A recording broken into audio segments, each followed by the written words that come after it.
आज हम एक बहुत ही दिलचस्प प्रोजेक्ट रिपोर्ट को समझने वाले हैं। ये कहानी है गुरुग्राम की, जहां एक अनोखी पहल छोटे छोटे बिजनेस को दुनिया के बाजार में मुकाबला करने की ताकत दे रही है। 200 अरब डॉलर। जरा इस नंबर के बारे में सोचिए। ये भारत के ऑटो कंपोनेंट्स उद्योग का 2026 तक का लक्ष्य है। जाहिर है ये एक बहुत बड़ा बाजार है और हर कोई इसमें अपना हिस्सा चाहता है। पर सवाल ये है कि इस बड़ी दौड़ में छोटे खिलाड़ी कैसे टिकेंगे। तो चलिए कहानी को शुरू से शुरू करते हैं। सबसे पहले ये समझना जरूरी है कि भारत का ऑटोमोटिव सेक्टर आखिर कितना बड़ा है और इसमें गुरुग्राम का रोल क्या है। अब ये जो आंकड़े हैं ना, ये सिर्फ नंबर नहीं है। ये कहानी बताते हैं एक ऐसे उद्योग की जो देश की अर्थव्यवस्था का एक बहुत जरूरी इंजन है।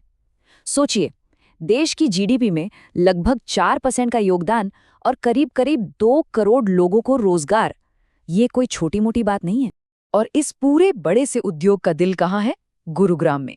दिल्ली से सटा होने की वजह से ये मारुति सुजुकी जैसी बड़ी बड़ी कंपनियों का गढ़ बन गया है।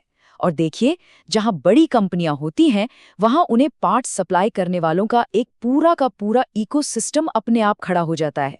लेकिन हर चमकती चीज सोना नहीं होती। इस पूरी कामयाबी की कहानी के पीछे एक बहुत बड़ी और गंभीर चुनौती भी पनप रही थी। और ये चुनौती थी उन छोटी कंपनियों के लिए जो इस उद्योग की रीढ़ की हड्डी हैं। और यही इस कहानी का असली संघर्ष है। 1350 से भी ज्यादा छोटे बिजनेस, ये वो कंपनियां हैं जो इन बड़े ऑटोमोबाइल दिग्गजों को पार्ट्स सप्लाई करती हैं। लेकिन अब हो ये रहा है कि बढ़ती कंपटीशन और टेक्नोलॉजी की कमी की वजह से ये धीरे धीरे पिछड़ती जा रही हैं।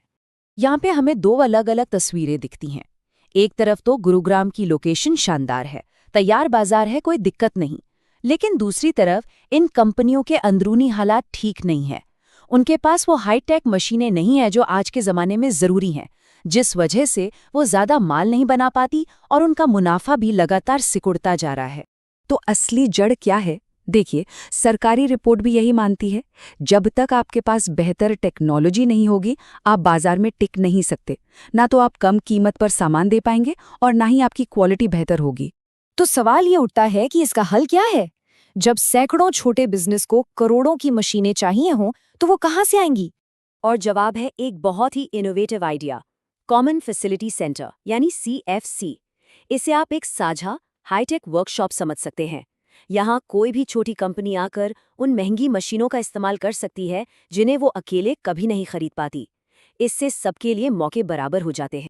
तो चलिए जरा इन मशीनों को करीब से देखते हैं जो सारा खेल बदल रही हैं। ये है CNC वर्टिकल मशीनिंग सेंटर। आसान भाषा में कहें तो ये एक सुपर स्मार्ट कंप्यूटर से चलने वाली ड्रिलिंग और कटिंग मशीन है। ये वो मुश्किल डिजाइन और शेप बना सकती है जो पहले इन छोटी कंपनियों के लिए नामुमकिन था। इसके बाद आता है सिलिंड्रिकल ग्राइंडर। इसका काम ये पक्का करना है कि जो गोल पार्ट्स होते हैं जैसे पिस्टन या शाफ्ट, वो एकदम परफेक्ट हों, बिल्कुल चिकने और सही साइज के। यही बारीकी तो क्वालिटी बनाती है जिस पर बड़ी कंपनियां भरोसा करती हैं। और फिर है ये सरफेस ग्राइंडर। ये मशीन मेटल की सतह को एक शानदार स्मूथ फिनिश देती है। लेकिन ये सिर्फ खूबसूरती के लिए नहीं है, बल्कि ये पक्का करने के लिए है कि सारे पार्ट्स एक दूसरे में एकदम सही से फिट हों। यही फिनिशिंग एक प्रीमियम कंपोनेंट की पहचान होती है। तो जब ये सारी मशीनें एक साथ आ जाती हैं तो छोटे खिलाड़ियों को भी वही तकनीकी ताकत मिल जाती है जो उनके बड़े कॉम्पिटिटर्स के पास है। ये वाकई एक गेम चेंजर है। अब देखिए, आइडिया तो बहुत अच्छा है, पर पैसा कहाँ से आएगा? प्रोजेक्ट चलेगा कैसे? चलिए इसके फाइनेंशियल ब्लूप्रिंट को समझते हैं। तो ये पूरा प्रोजेक्ट एक पब्लिक प्राइवेट पार्टनरशिप है। कुल खर्चा है लगभग 1,92,00,000 रुपए। इसमें से एक बड़ा हिस्सा मतलब करीब 1,58,00,000 हरियाणा सरकार दे रही है और जो बिजनेस इसका फायदा उठाएंगे वो भी अपना हिस्सा डाल रहे हैं। ये दिखाता है कि वो भी इस प्रोजेक्ट को लेकर कितने सीरियस हैं। और ये चार्ट इस बात को और भी साफ कर देता है। आप देख सकते हैं कि 82% फंडिंग सरकार की तरफ से आ रही है।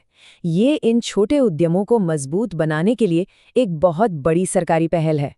और अब आता है सबसे जरूरी नंबर, 3.7 साल। जी हाँ, ये अनुमान है कि ये प्रोजेक्ट 4 साल से भी कम समय में अपनी पूरी लागत वसूल कर लेगा।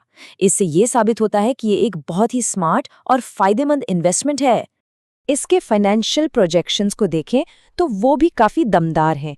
33% का इंटरनल रेट ऑफ रिटर्न बहुत अच्छा माना जाता है, और पहले ही साल में 50% क्षमता पर ब्रेक इवन पर पहुंचना ये दिखाता है कि ये सिर्फ एक सरकारी मदद नहीं, बल्कि अपने आप में एक सस्टेनेबल बिजनेस मॉडल है। तो ठीक है, टेक्नोलॉजी आ गई, पैसा भी लग गया, पर सवाल ये है कि इसका असल में असर क्या होगा इन बिजनेस और इस पूरे इलाके को इससे क्या मिलेगा? ये सीएफसी एक तरह की चेन रिएक्शन शुरू करता है।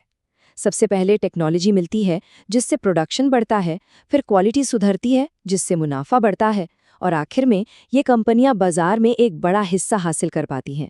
एक के बाद एक फायदे होते जाते हैं। तो आखिर में इसका बड़ा फायदा क्या है? ये एक अकेली सुविधा पूरे के पूरे इंडस्ट्रियल क्लस्टर को मजबूत बना देती है। ये सिर्फ कुछ कंपनियों की मदद नहीं है, बल्कि ये पूरे इकोसिस्टम को एक साथ ऊपर उठाने जैसा है, ताकि वो दुनिया के बाजार में मुकाबला कर सकें। और यहीं पर हमारे सामने एक बड़ा सवाल आता है, क्या गुरुग्राम का ये एक्सपेरिमेंट दुनिया भर के छोटे उद्योगों के लिए एक रास्ता दिखा सकता है? जवाब जो भी हो, ये एक दमदार ब्लूप्रिंट तो है ही, जो बताता है कि मिलकर कैसे आगे बढ़ा जा सकता है।